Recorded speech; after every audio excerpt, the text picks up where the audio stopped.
9 डिसेंबर 2024 रोजी बीडमध्ये माणुसकीला लाजवेल अशी घटना घडली. एका संविधानिक पदावर असणाऱ्या व्यक्तीला क्रूरतेच्या सर्व हद्दा पार करून मारण्यात आलं. सरपंच संतोष देशमुख यांचा 4 तासाचा टॉर्चर करून खून करण्यात आला. यानंतर राज्यभरात या घटनेचा निषेध सुरू झाला. अनेक ठिकाणी मोर्चे काढण्यात आले. या घटनेतील एकूण 8 आरोपींवर मोका लावण्यात आला आहे. तर फिल्मी स्टाईलमध्ये सरेंडर केलेल्या वाल्मिक कराडलाही मोका लावण्यात आला आहे. या सगळ्या गोष्टी सुरू असतानाच वाल्मिक कराडच्या संपत्तीची चर्चा होत आहे. काही दिवसांपूर्वी वाल्मिक कराड आणि त्याच्या टोळीची मुंबई आणि पुण्यासारख्या शहरात कोट्यवधी रुपयांची गुंतवणूक आहे अशा बातम्या समोर येत होत्या. आता पुणे शहराच्या सोबतच पिंपरी चिंचवडमध्ये देखील वाल्मिक कराडची संपत्ती आढळून आली आहे.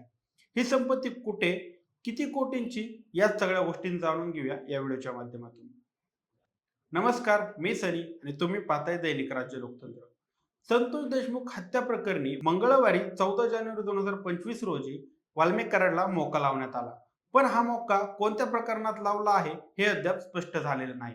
वाल्मिक कराडवर संतोष देशमुख हत्या प्रकरणी 302 गुन्हा दाखल अजूनही करण्यात आलेला नाही असं सांगितलं जात आहे. स्वर्गवासी गोपीनाथ मुंडे ते धनंजय मुंडे यांचा निकटवर्ती असलेल्या कराडकडे करोडो रुपयांची संपत्ती संथगतीने बाहेर येत आहे. पुण्याच्या फर्ग्युसन रोडवर म्हणजेच एफसी रोडवर एकाच बिल्डिंगमध्ये 6 आलिशान ऑफिस कराडच्या संबंधित एक महिला आणि विष्णू चाटेच्या नावाने असल्याचं समोर आलं होतं. या 6 ऑफिसची किंमत जवळपास 25 कोटी असल्याचं देखील सांगितलं जात आहे. आता पुणे शहरासोबतच पिंपरी चिंचवडमध्ये देखील वाल्मिकची प्रॉपर्टी आढळून आली आहे.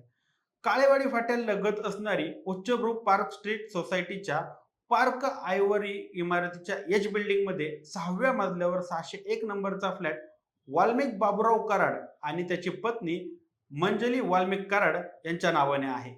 आता 4 BHK असणाऱ्या फ्लॅटची आजच्या भावाने किंमत काढली तर ती जाते 3.25 ते 3.5 कोटी अशी. महत्वाची बाब म्हणजे या फ्लॅटची मिळकत कर बाकी असल्याने महापालिकेने देखील या फ्लॅट बाहेर नोटीस लावली आहे. यामुळे सध्या या फ्लॅटमध्ये कोणीही राहत नसल्याची माहिती समोर आली आहे.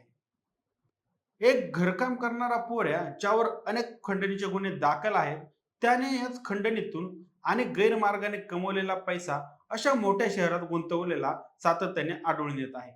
यामुळे आता या संपूर्ण प्रकरणात ईडीची एंट्री होईल असं सांगितलं जात आहे. दुसरीकडे ईडीने याची चौकशी करावी अशी देखील मागणी केली जात आहे. ही माहिती तुम्हाला कशी वाटली, याबद्दल तुमची काय मते आहेत, आम्हाला कमेंट करून नक्की कळवा. आणि जर दैनिक राज्य लोकतंत्र चॅनलवर नवीन असाल तर चॅनलला सबस्क्राईब करायला विसरू नका. धन्यवाद.